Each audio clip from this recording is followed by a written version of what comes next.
Assalamualaikum warahmatullahi wabarakatuh. Bagaimana kabarnya hari ini? Bertemu lagi dengan Ibu Nugrah Haryandini. Hari ini kita akan belajar relasi dan fungsi. Sebelum kita belajar, yuk kita baca basmalah. Bismillahirrahmanirrahim. Baik, untuk indikator pencapaian kompetensi hari ini, kalian setelah pembelajaran hari ini harus bisa menjelaskan apa itu pengertian dari relasi, apa itu pengertian dari fungsi, dan menjelaskan istilah-istilah yang ada pada fungsi. Baik, kita langsung aja ya. Materi yang pertama, pengertian relasi. Relasi adalah suatu aturan yang memasangkan himpunan-himpunan pada anggota A dengan anggota himpunan-himpunan pada anggota B.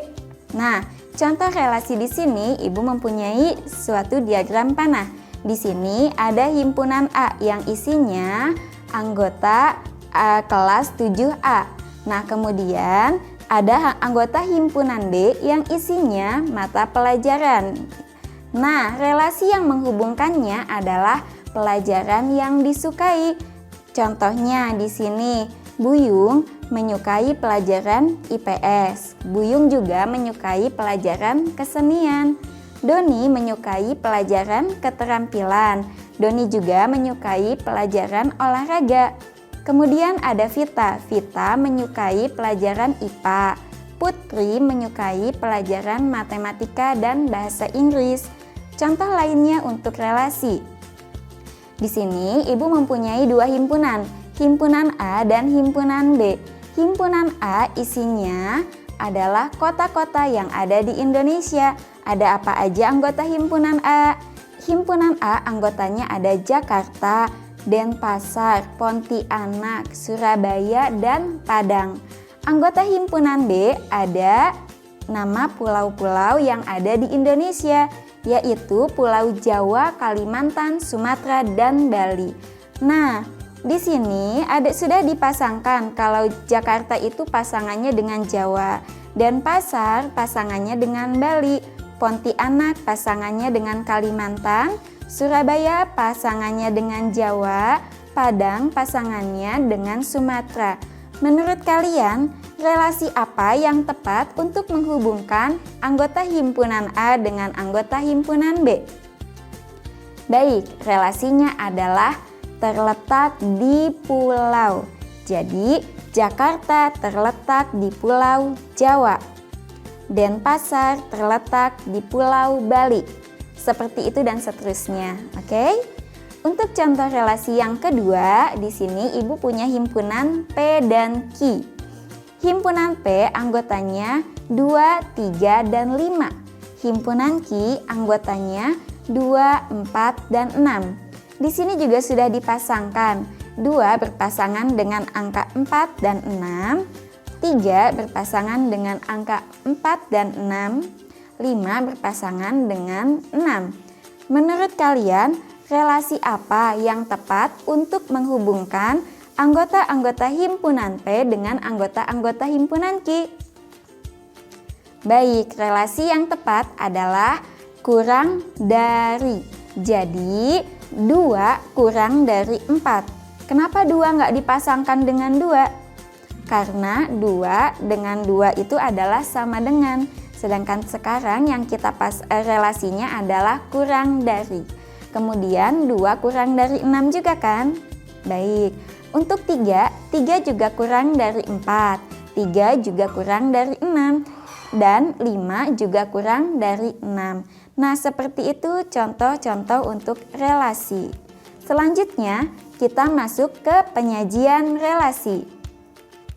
Penyajian relasi ada 3. Yang pertama, diagram panah seperti ini. Yang kedua adalah diagram kartesius, bentuknya seperti ini, dia ada sumbu X dan Y-nya. Kemudian penyajian relasi yang ketiga adalah himpunan pasangan berurutan, bentuknya seperti ini, jadi dipasangkan anggota X kemudian anggota Y-nya, seperti itu. Nah, sekarang coba kalian buat ke dalam bentuk yang 3 tadi ya. Di sini Ibu punya sebuah tabel yang berisikan nama siswa dan nilai ulangan matematikanya.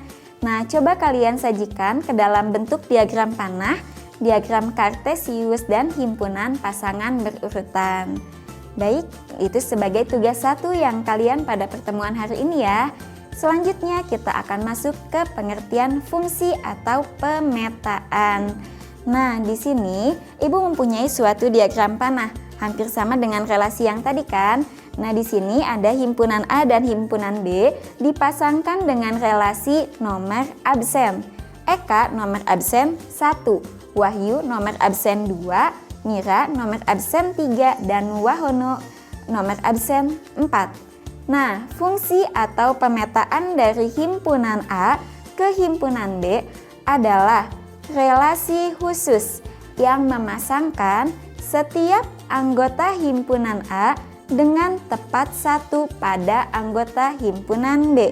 Boleh kalian garis bawahi memasangkan relasi khusus dan memasangkan setiap, itu di garis bawahi juga.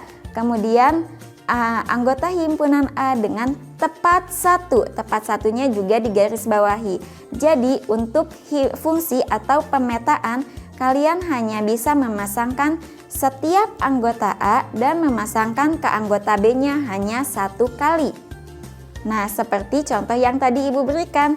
Kan di sini Eka nomor absennya 1. Tidak mungkin Eka mempunyai 2 nomor absen, kecuali nama Ekanya ada 2 ya. Nah, selanjutnya di sini Ibu punya beberapa diagram panah seperti ini. Nah, coba kalian tentukan diagram panah berikut ini termasuk fungsi itu yang mana saja? Apakah yang A, yang B, atau yang C? Oke. Nah, kemudian tuliskan alasan kamu memilih itu apa. Itu sebagai tugas yang kedua dalam pertemuan hari ini. Baik, selanjutnya kita masuk istilah dalam fungsi. Dalam fungsi atau pemetaan ada istilah-istilah yang perlu kalian ketahui. Nah, di sini Ibu punya diagram panah lagi. Diagram panahnya ada anggota himpunan A dan anggota himpunan B. Anggota himpunan A-nya ada A, B, C, D. Anggota himpunan B-nya 1, 2, 3, 4, 5. Nah, di sini ada suatu fungsi yang memasangkan anggota himpunan A ke anggota himpunan B. Kalian lihat, A dipasangkan dengan 1. B dipasangkan dengan 2, C dipasangkan dengan 3, dan D dipasangkan dengan 4. Nah, untuk anggota himpunan A di sini kita namakan domain atau daerah asal. Untuk himpunan B yang anggotanya 1, 2, 3, 4, dan 5 kita namakan kodomain atau daerah kawan. Nah, bagi anggota daerah kawan atau kodomain yang mempunyai pasangan di himpunan A atau daerah asal disebutnya daerah hasil atau range. Di sini di diagram panah ini range-nya adalah 1, 2, 3, dan 4.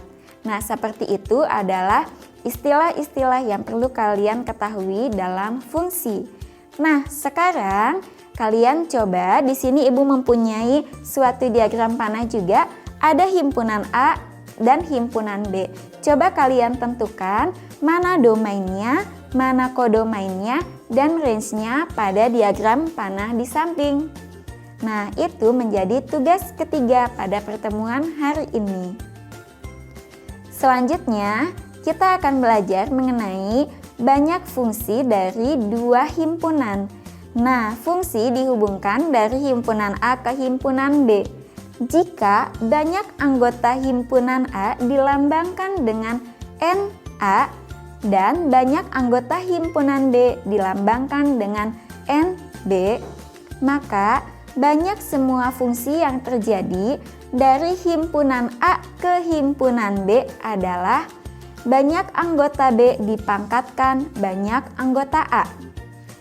Jika semua banyak fungsi yang terjadi dari himpunan B ke himpunan A, maka banyak fungsinya banyak anggota A pangkat banyak anggota B. Contohnya di sini Ibu mempunyai 2 contoh soal ya. Yang pertama, Berapakah banyak fungsi yang mungkin terjadi untuk fungsi berikut? Yang A, himpunan K anggotanya A, B, C. Kemudian himpunan L anggotanya 2 dan 3. Jika Ibu ditanyakannya banyak fungsi dari himpunan K ke himpunan L, maka banyak fungsinya di sini banyak anggota K-nya ada 3, banyak anggota L-nya ada 2. Jadi, banyak fungsi yang mungkin terjadi dari himpunan K ke himpunan L adalah 2 pangkat 3, yaitu 8. Jadi, semua fungsi yang ada dari himpunan K ke himpunan L ada 8. Selanjutnya, contoh himpunan yang B. Contoh soal yang B maksudnya. Dari himpunan M ke himpunan N. Di sini himpunan M-nya ada 3, yaitu P, Q, dan R. Kemudian himpunan N-nya ada 4. 1, 2, 3, dan 4. Jadi banyak fungsi dari himpunan M ke himpunan N adalah 4 pangkat 3, yaitu 64.